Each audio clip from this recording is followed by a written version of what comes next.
El misterio del Océano Pacífico.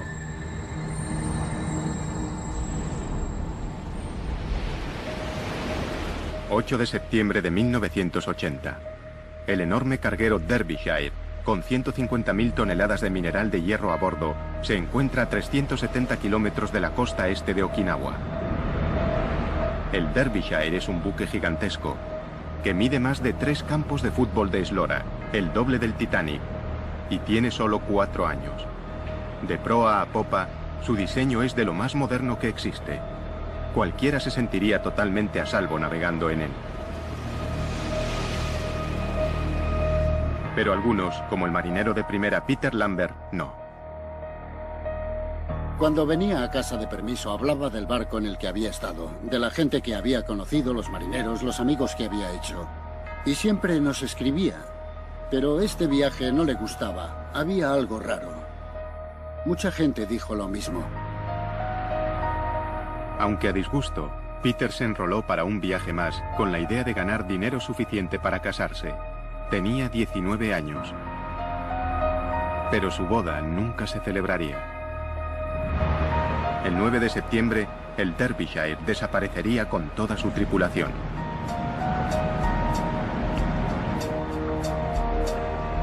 Era el barco británico más grande que se hubiera perdido nunca en el mar, y nadie se explicaba cómo.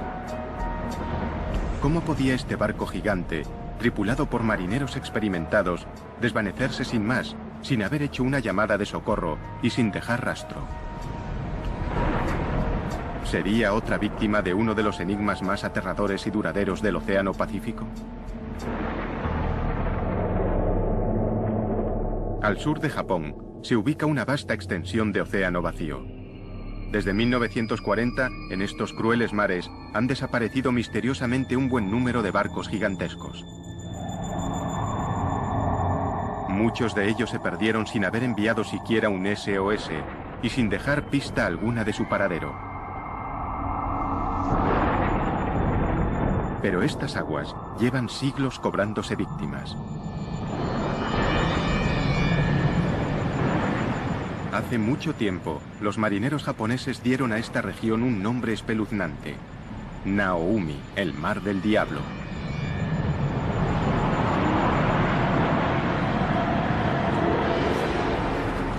Las leyendas japonesas hablaban de fuerzas desconocidas que vencían a los buques más fuertes, y de grandes monstruos marinos que arrastraban a sus marineros a la muerte.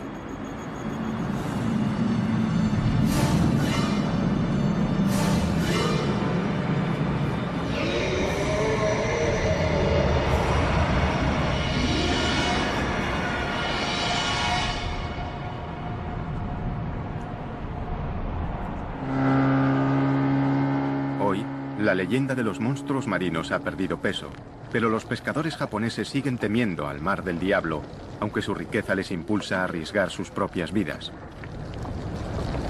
El mar del diablo es un mar de abundancia, siempre hemos pescado allí.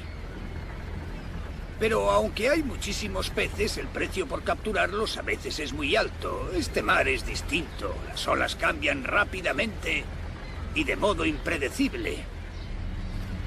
Por eso, si te relajas a bordo de un barco, puedes tener problemas. Intrigados por los continuos informes sobre desapariciones misteriosas, los investigadores han buscado patrones que pudieran resolver el enigma del mar del diablo. Y algunos dicen que al trasladarlas a un mapa, las recientes desapariciones forman un triángulo de muerte, pero eso es solo el principio. El Triángulo del Mar del Diablo se encuentra en la misma latitud que otro famoso trecho de océano situado al otro lado del mundo, el Triángulo de las Bermudas.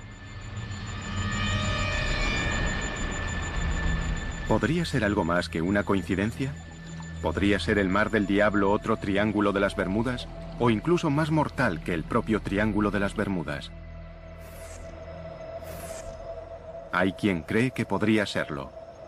El profesor Junichi Yaoi, escritor y experto en fenómenos paranormales, tiene una polémica teoría sobre por qué han desaparecido tantos barcos en el Mar del Diablo. Hay muchas respuestas posibles para estos hechos. Algunos buques se hundieron debido al estado del mar. porque esos incidentes ocurrieron en mares que podrían estar encrespados o a causa de las tormentas. Sin embargo, si hubieran desaparecido sin más, yo diría que podrían haber ido a otra dimensión. Podría haber una entrada a otra dimensión en esta zona.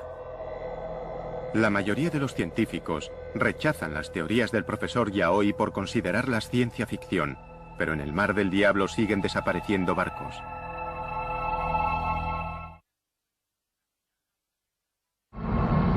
Enero de 2002. El MV Linji, un carguero chino con 19 hombres a bordo, no llega a su destino en el puerto japonés de Kagoshima.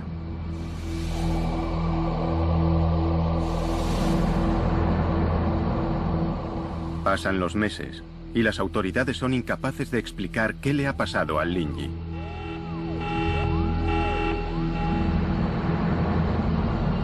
Desapareció sin haber realizado una sola llamada de socorro y sin dejar rastro alguno.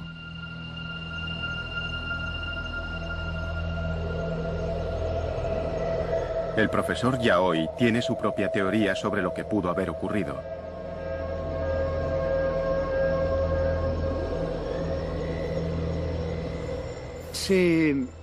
Lo explicaré con un ejemplo muy sencillo. Imagínese una onda de radio. Como todos sabemos, los programas de televisión, ya sean dramáticos, documentales o informativos, se hacen en un estudio. Cuando se emiten, se convierten en ondas de radio que nosotros no podemos ver ni tocar. Lo que quiero decir es que quizás la dimensión diferente está aquí, en el lugar en que vivimos, pero nosotros no podemos verla ni tocarla.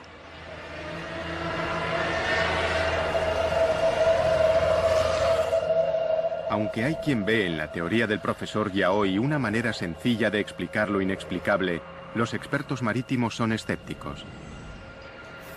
Yo soy escéptico, probablemente muy escéptico ante cosas de este tipo. David Mearns es un buscador de naufragios con un historial impresionante de localización de buques perdidos y una actitud pragmática ante lo paranormal.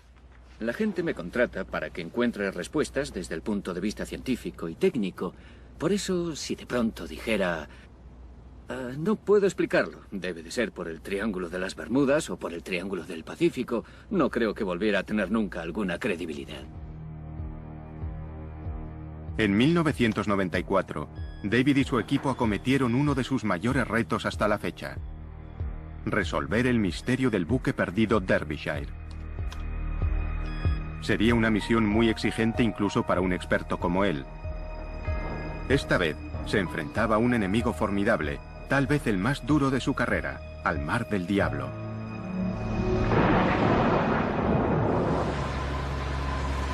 Los miembros del Escuadrón 47 saben lo difícil que es encontrar algo en la monotonía de este océano.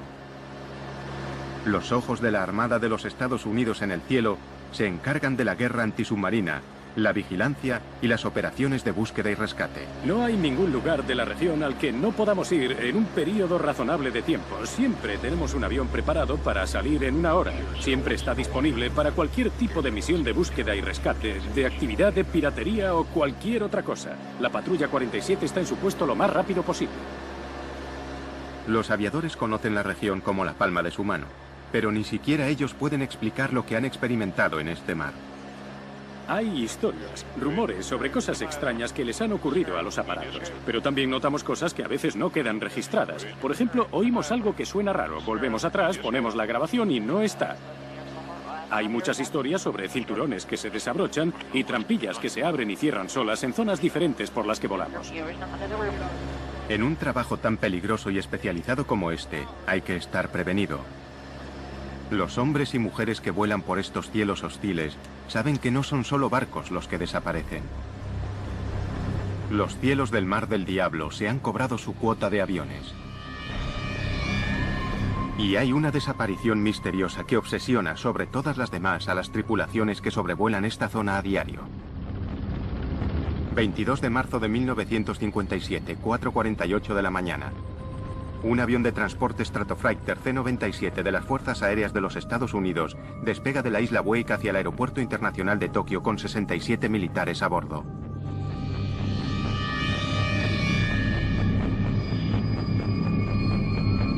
La duración aproximada del vuelo es de 9 horas y media, y el aparato lleva combustible para 13 horas y media. Durante 8 horas, el vuelo discurre con normalidad. A las 2:30 de la tarde, el piloto comunica por radio como hora aproximada de llegada a las 5 de la tarde, y añade que todos los equipos funcionan con normalidad. La climatología es buena, y las condiciones de vuelo casi perfectas. 1 hora y 15 minutos después, el piloto comunica por radio que está a 320 kilómetros de Tokio. Los controladores aéreos esperan la llegada del aparato en un plazo de 2 horas. Pero el C-97 nunca tomó tierra en el aeropuerto.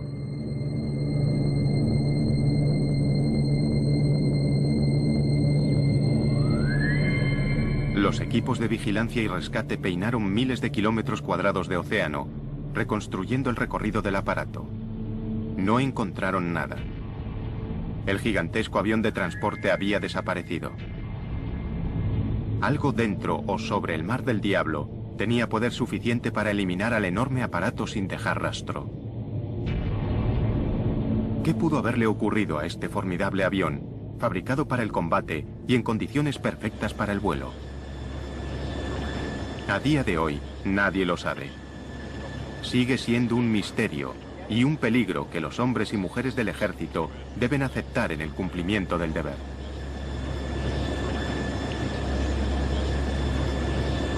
El Mar del Diablo oculta bien sus secretos, pero las expediciones osadas y la investigación innovadora están empezando a producir respuestas sorprendentes a viejas preguntas. Al igual que en el Triángulo de las Bermudas, nada es nunca lo que parece en el Mar del Diablo. El servicio de guardacostas japonés registra más de 2.500 accidentes marítimos cada año en las aguas japonesas.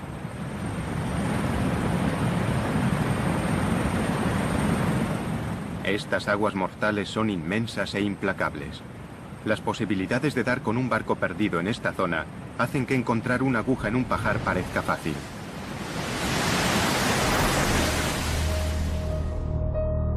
Por eso, 14 años después de que el buque gigante Derbyshire desapareciera sin dejar rastro en el Mar del Diablo, casi todos creían que nunca sería encontrado.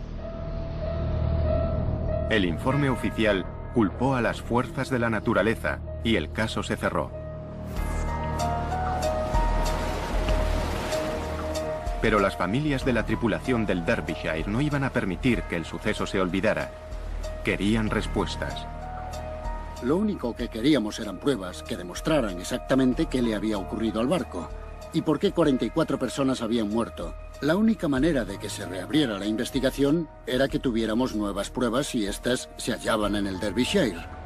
Y todo el mundo estaba seguro, en la industria mercante, de que nunca encontraríamos ese barco. Pero las familias se negaron a rendirse.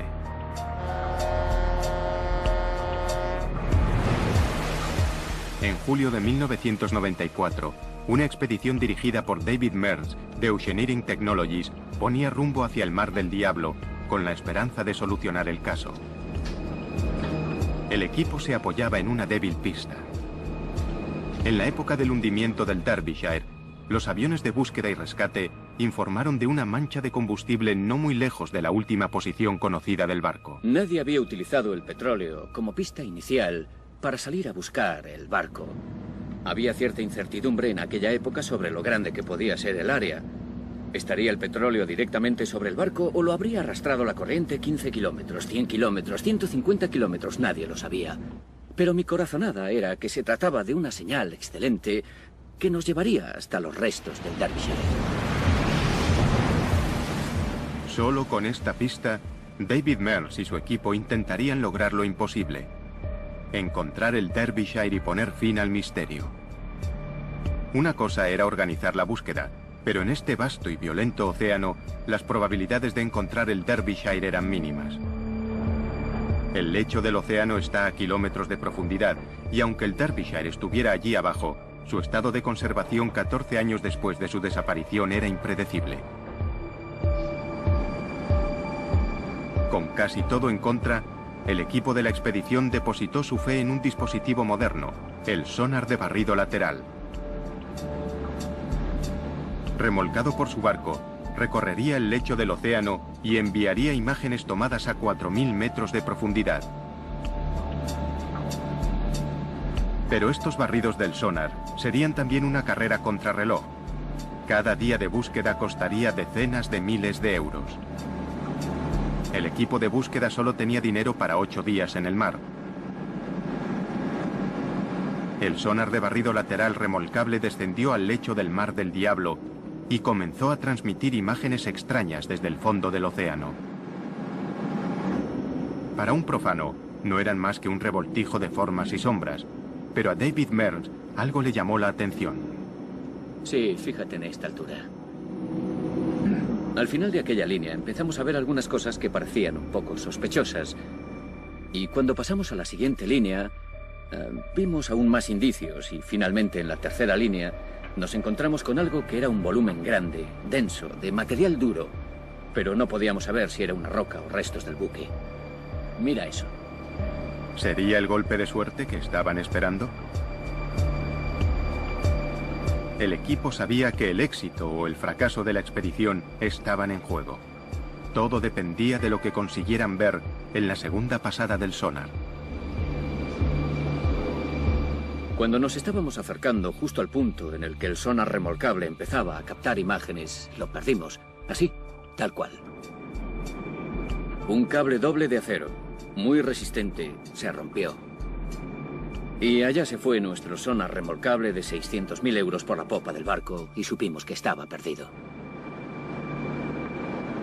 El sonar de barrido lateral remolcable, su máxima oportunidad de éxito, yacía a 4.000 metros de profundidad en el fondo del mar. El tiempo se agotaba.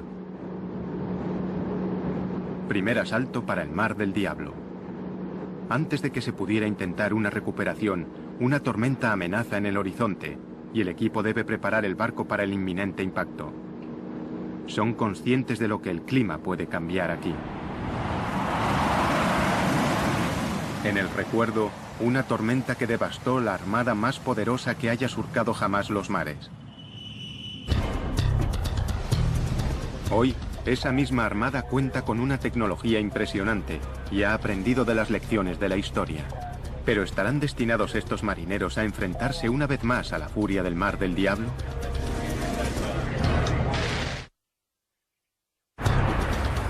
Al final de la Segunda Guerra Mundial, la séptima flota de los Estados Unidos estableció su base en Japón y desde entonces ha dominado el Pacífico. La séptima flota navega por aguas japonesas sin miedo, al menos a ningún enemigo humano. Pero estos marineros saben que si bajan la guardia, el Mar del Diablo puede jugársela en un abrir y cerrar de ojos.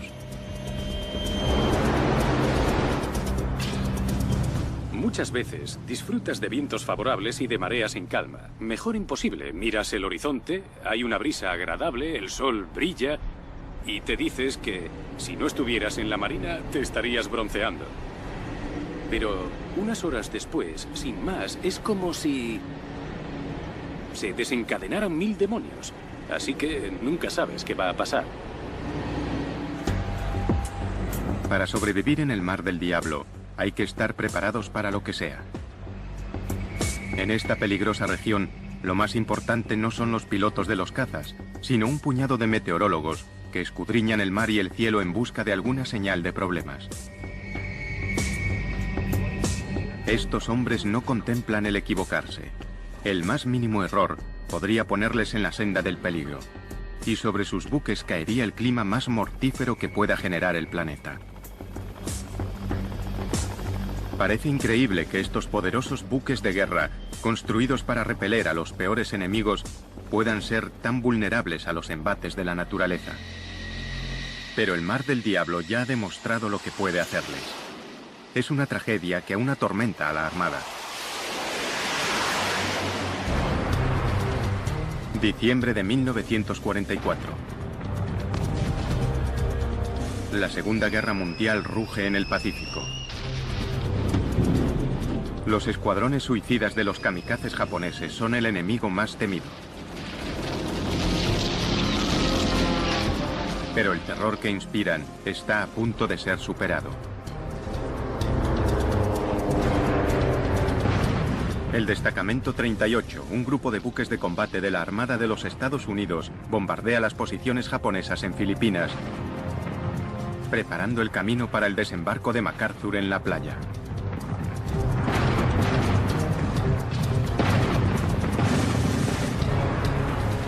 Después de 3 días de bombardeos, deben interrumpir el ataque y situarse en formación para repostar. Pero en el horizonte se está formando una fuerza mortal. Una fuerza mucho más destructiva que todo lo que los japoneses pudieran lanzarles. Mientras los barcos intentan repostar en un mar cada vez más difícil, les acecha la furia creciente de un poderoso tifón. Cuando la tormenta se desata, no hay donde esconderse. Los marineros del Destacamento 38 se ven luchando por salvar sus vidas. El mar es descrito como montañoso. Estaba muy encrespado. Los barcos se balanceaban. El viento estaba entre los 50 y 75 nudos con rachas que alcanzaban los 120. El nivel de ruido era terrible. Y por supuesto, los barcos se movían de lado a lado, arriba y abajo. Fue una experiencia aterradora para los hombres de a bordo. Hubo marineros que, aunque se habían enfrentado a la amenaza kamikaze, descubrieron que el tifón era la peor experiencia de sus vidas. Cuando cesó, habían muerto 765 marineros norteamericanos. Fue el peor desastre natural de la Armada de los Estados Unidos en el siglo XX. La poderosa flota, con las cicatrices de la tragedia bien visibles, regresó a puerto. El tifón asesino había pillado al Destacamento 38 por sorpresa. Para evitar que volviera a suceder un desastre parecido, la Armada estableció puestos de información meteorológica por todo el Pacífico. Hoy, el Mando Meteorológico y Oceanográfico de la Armada de los Estados Unidos en Yokosuka, Japón, está en alerta máxima. En el Mar del Diablo se está formando un potente tifón. Esta región mortal es una fábrica de tifones. Sus aguas cálidas pueden generar hasta 30 tormentas asesinas al año. Torbellinos con vientos de 320 kilómetros por hora y olas de hasta 20 metros de altura que se desplazan a 80 kilómetros por hora por el mar, devastándolo todo a su paso. El oleaje asociado con la tormenta ahora mismo es de unos 9 metros. Por eso estamos alejando a los barcos de la zona. Estamos alejando a los barcos de la costa de China y esperamos que se mantengan vientos de 80 nudos con rachas de 105 desplazándose al oeste. Cuando los vientos superan los 170 nudos o 315 kilómetros por hora, un tifón se convierte en un supertifón. Una de las fuerzas más devastadoras de la naturaleza y la peor pesadilla de un meteorólogo marino.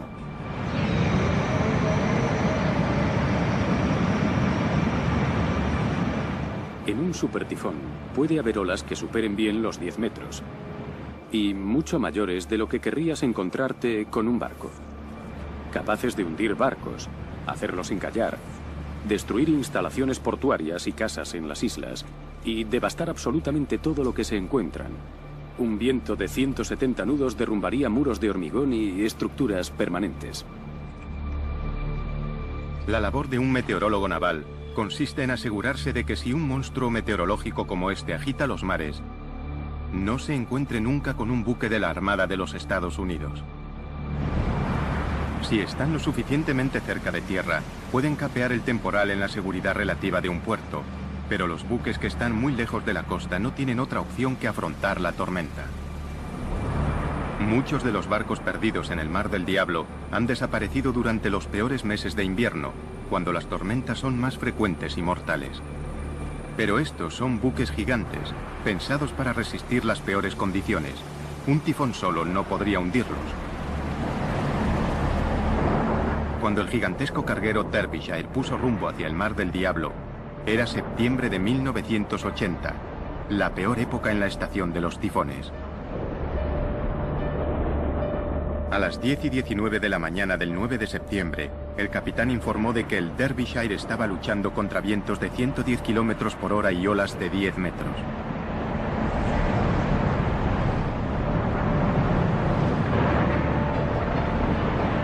Pero el capitán no estaba especialmente preocupado. Se mostraba confiado en que un barco tan grande y tan bien diseñado como el suyo no debería tener problemas para mantenerse a flote aún en esas condiciones. Comunicó por radio que su llegada a puerto no se retrasaría más que unos días. Pero el Derbyshire desapareció sin dejar rastro. ¿Cómo pudo equivocarse tan trágicamente? ¿Estará enterrada la respuesta bajo las olas? Hoy, los investigadores están desvelando los secretos más profundos del Mar del Diablo. El Instituto Japonés de Ciencia y Tecnología Marina envía regularmente un equipo a estas oscuras profundidades. El sumergible Shinkai 6500 es el orgullo de la flota. Fabricado para sumergirse hasta el fondo de los océanos más profundos del mundo. Los científicos marinos pasan largas horas en las tinieblas de las profundidades, explorando un mundo nunca visto a una escala casi increíble. En algunos lugares, las fallas en el lecho del océano caen hasta 12.000 metros por debajo de la superficie del mar. Si la montaña más alta del mundo, el monte Everest, se alzara desde este abismo, aún estaría más de 2 kilómetros bajo las olas. Los investigadores no han hecho más que rascar la superficie de este mundo submarino. ¿Podría ser esta la última morada de los submarinos de la Segunda Guerra Mundial perdidos por causas desconocidas? ¿Quién sabe qué podrían ocultar estas profundidades sombrías?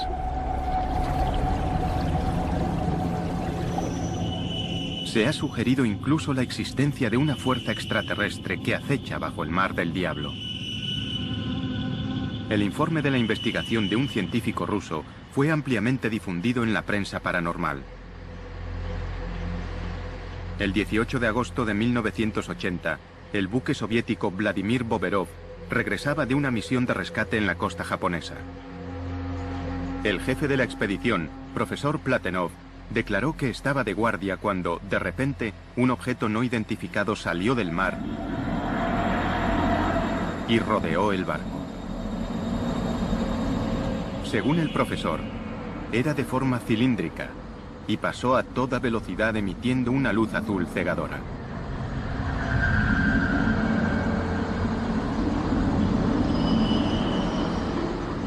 El profesor declaró que aquel extraño aparato no se parecía a nada de este mundo. El objeto dio vueltas alrededor del barco durante varios minutos y se volvió a sumergir en el océano tan rápidamente como había aparecido. A lo largo de los años, se habían contado historias similares que habían acrecentado la leyenda del Mar del Diablo. Pero hay otra explicación para los objetos extraños que salen del agua. Los científicos japoneses rechazan la idea de una fuerza extraterrestre submarina. Para ser sincero, casi todos los fenómenos son explicables con los conocimientos de que disponemos, aunque nunca he visto un fenómeno tan extraño. ¿Qué fuerza natural puede enviar objetos hacia una superficie que está a kilómetros de distancia? Una posible respuesta se halla en el abismo occidental del Mar del Diablo, donde el núcleo fundido de la Tierra amenaza con salir a través de la frágil corteza. Sin previo aviso, desde el lecho del océano pueden surgir fuerzas violentas y desaparecer después con igual rapidez, sin dejar ninguna prueba de su furia, excepto tal vez el misterio de un buque desaparecido. En los años 50, el New York Times informó de una desaparición misteriosa que atrajo por primera vez la atención mundial sobre el Mar del Diablo.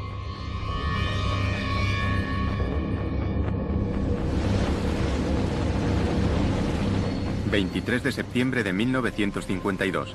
El Kayumaru 5, un buque de investigación de los guardacostas japoneses con 31 personas a bordo, se dirige hacia el arrecife Myojin, en el Mar del Diablo, para estudiar una extraña actividad submarina. Dada la buena marcha que llevan, la tripulación espera llegar al arrecife en menos de un día. Pero después de 3 días de silencio de radio, las autoridades declaran el buque desaparecido.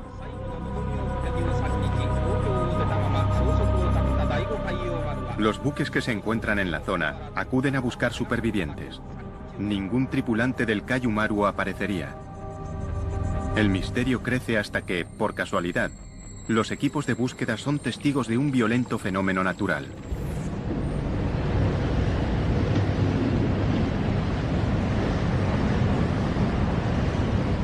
Si la erupción hubiera ocurrido súbitamente bajo el Kayumaru, el buque se habría hundido de inmediato, sin tiempo siquiera para emitir una señal de socorro.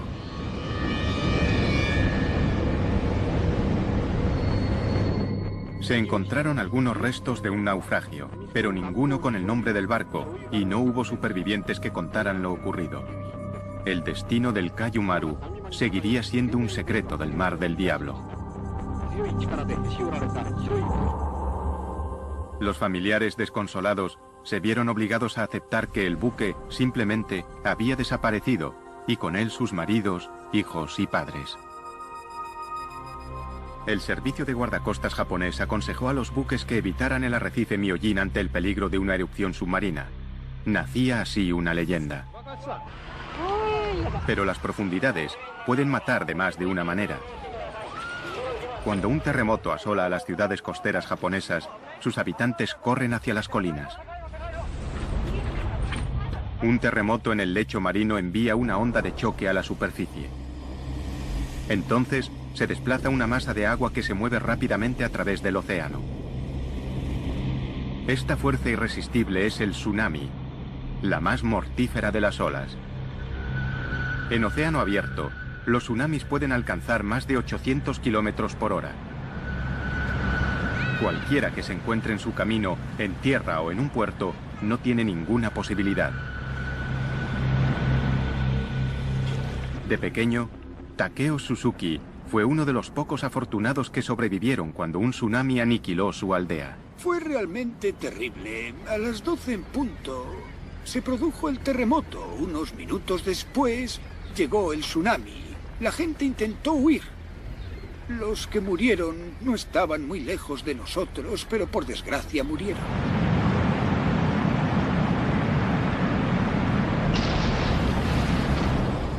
A lo largo de la historia, los tsunamis se han cobrado las vidas de cientos de miles de personas. Hoy, los tsunamis siguen causando estragos en la costa japonesa. Y con demasiada frecuencia, la gente no se da cuenta de la amenaza que suponen hasta que es demasiado tarde. Nadie conoce mejor la impresionante fuerza de un tsunami que Chip McCready, del Centro de Advertencia de Tsunamis del Pacífico. Un tsunami incluso de 3 metros es muy devastador, porque el nivel del mar se eleva a 3 metros y se queda a esa altura durante 5 minutos, 10 minutos, 15 minutos, y durante ese periodo de tiempo llega mucha agua a la orilla y a gran velocidad. Esto no solo produce inundaciones, sino que la fuerza del agua derriba cosas y arrastra escombros que a su vez se convierten en arietes. Algunos expertos han sugerido que estas olas monstruosas podrían ser las responsables de la desaparición de buques en el Mar del Diablo. Pero quienes mejor conocen los tsunamis afirman que es poco probable. Un tsunami muy destructivo solo alcanzaría 1 metro o menos de altura en mar abierto. Y como estas olas son muy anchas, el tiempo que la ola necesita para levantarse y después volver a bajar es muy largo. Podría ser de entre 20 minutos y 1 hora. Así que este lento ascenso y descenso del mar en medio del océano pasa casi inadvertido. Aunque provocan enormes destrozos en la costa, no se puede culpar a los tsunamis de la desaparición de un barco en el mar. En alta mar, el tiempo se agotaba para la expedición que buscaba al buque perdido Derbyshire. Habían obtenido un escáner prometedor del lecho marino donde presuntamente había desaparecido el barco. Pero antes de tener una identificación positiva, el sonar de barrido lateral remolcable se había perdido, reclamado por el Mar del Diablo. Ahora la tormenta amainaba y la misión podía continuar. Intentarían recuperar el sonar de barrido lateral e identificar el objetivo. ¿Pero estarían preparados para lo que encontrarían a 4.000 metros de profundidad?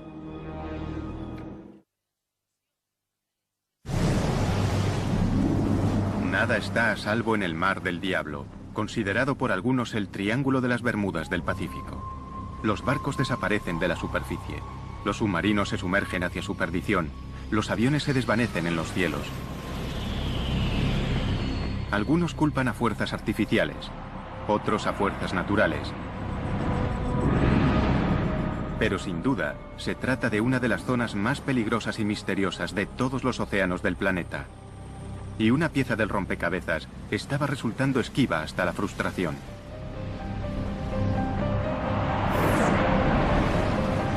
El Mar del Diablo había desbaratado un intento de resolver el misterio del Derbyshire. El equipo de la expedición había perdido su sonar de barrido lateral remolcable justo cuando empezaba a transmitir imágenes de una formación sospechosa en el fondo del océano. Ahora tendrían que organizar una misión de rescate, intentar recuperar el sonar remolcable e identificar el objetivo que se encontraba en el fondo. El equipo preparó su vehículo manejado a distancia, el ROV. Esta misión le exigiría el máximo. ¿Soportaría el armazón de titanio del ROV las presiones aplastantes que podría encontrar en su descenso? Unos finos cables eran lo único que mantenía unido este sumergible de tecnología punta al buque. Si algo salía mal a 4.000 metros de profundidad, desde la superficie no se podría hacer nada. La tensión era tremenda. Teníamos un elemento del equipo carísimo sumergido en el lecho del océano. Había un naufragio que era el que buscábamos. Pero si no obteníamos una imagen que lo demostrara, nadie nos creería. Y volver, sin haber conseguido nada, era fracasar en todos los frentes. Recuperamos el sonar remolcable. Y recuperar una sonda de 1 tonelada y subirla a cubierta fue algo técnicamente muy difícil de conseguir. Después teníamos que sumergirnos y nos quedaban 6 horas antes de tener que levar anclas y marcharnos del lugar. La ansiedad a bordo crecía a medida que llegaban de las tinieblas oscuras imágenes nunca vistas.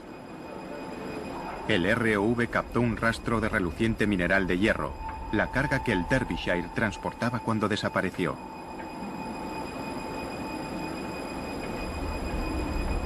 El metal retorcido confirmaba que el objetivo era un naufragio. Y entonces, el momento que todos esperaban.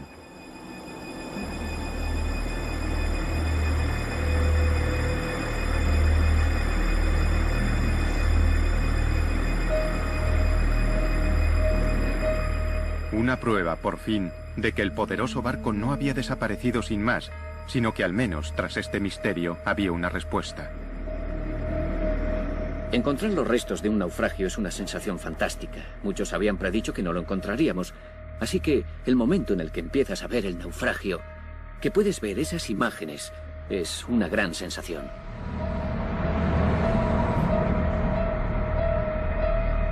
Para Paul Lambert, de la Asociación de Familiares del Derbyshire, la noticia supuso un alivio y una repentina y demoledora sensación de pérdida. Muchas familias, en el fondo, no habían aceptado que el Derbyshire se había hundido. Porque hay un montón de islas desiertas en la zona y algunos familiares creían que sus maridos o sus hijos estarían en una isla desierta. Recordamos a aquellos que perdieron la vida en el mar, navegando en el buque mercante Derbyshire. Cuando el barco apareció, les arrebatamos esa idea. Y hubo muchas emociones enfrentadas. La realidad, de repente, de que tu ser querido no va a volver a casa. Aunque hayan pasado 14 años desde que se hundiera el barco, aún se aferraban a eso. Jeffrey Victor Underhill. Tras 14 dolorosos años, las familias de los desaparecidos tenían las respuestas que habían estado buscando. Raymond William Taylor. Peter Lambert. Nigel Coates. Contra todos los pronósticos y ante el desconcierto de los críticos, David Mills y su equipo habían conseguido lo imposible. Habían encontrado los restos retorcidos del Derbyshire. Pero la pregunta seguía ahí. ¿Qué acontecimiento catastrófico podía haberlo enviado al fondo del mar? Los hallazgos de la expedición ayudaron a los expertos marítimos a reconstruir los últimos momentos del malogrado buque. El Derbyshire se vio atrapado en un tifón del que no pudo salir. La separación entre las olas de la tormenta era equivalente a la eslora del buque. Por eso, cuando el Derbyshire descendía de una ola, metía la proa en la siguiente. Ola tras ola iban pasando sobre el barco, destrozando el equipo e inundando la bodega de proa. La proa estaba siempre dentro de las olas, y creo que en aquel momento supieron que tenían problemas graves, pudieron sentirlo. Un patrón y una tripulación experimentados podían sentir la lentitud con la que el buque se elevaba hacia las olas, porque ya sabían que la sección delantera estaba inundada. Con la proa bajo el agua, era solo cuestión de tiempo que las olas inundaran las escotillas de carga 1 y 2 y que el buque comenzara un descenso del que nunca se recuperaría. El mar, implacable, lo partió en tres y lo aplastó a medida que se hundía. La tripulación no tenía escapatoria. No había forma de lanzar los botes salvavidas para salvarse. Solo podían esperar que el barco pudiera capear el temporal, aunque se estaba hundiendo. Pero creo que tan solo en unos minutos se dieron cuenta, posiblemente en unos 10 minutos supieron que no había forma de salvarse.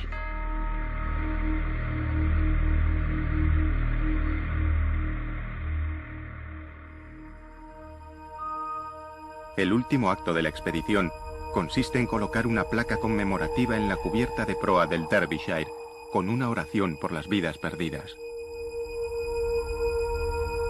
Trágicamente, el Derbyshire no fue el único barco que se perdió de esta manera.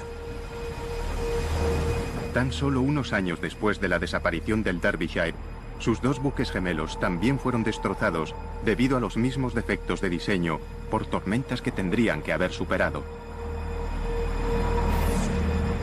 La tragedia del Derbyshire impulsó una mejora en las medidas de seguridad que ahora son normales en los nuevos barcos. Pero muchos viejos buques adolecen de los mismos defectos que causaron el final del Derbyshire.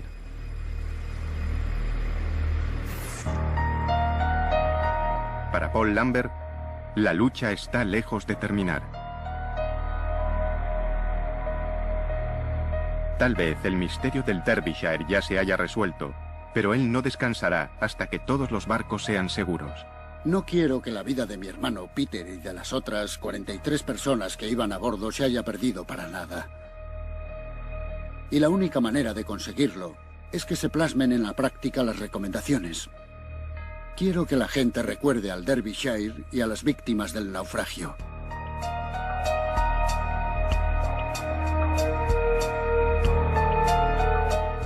Quizá no sea un gran consuelo, pero al menos ahora se sabe que muchas de las desapariciones misteriosas pueden ser explicadas.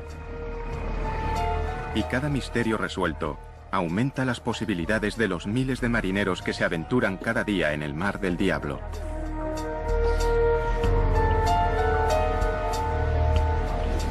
Los expertos marítimos confían en que, con el tiempo, hasta los misterios más confusos acabarán desvelando sus secretos.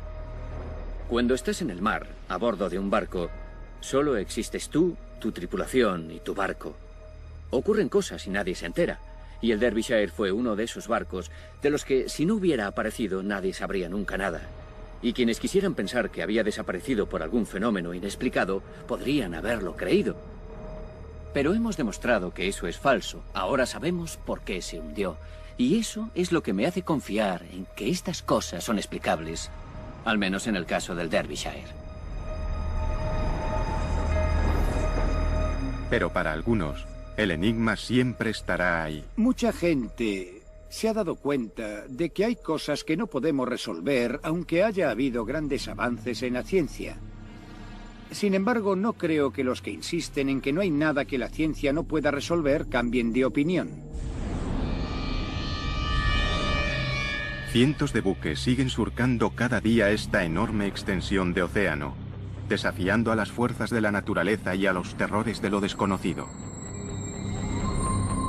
Y mientras el mar del diablo sigue ocultando sus misterios, a los marineros solo les queda rezar para no perecer en las aguas más peligrosas del Océano Pacífico.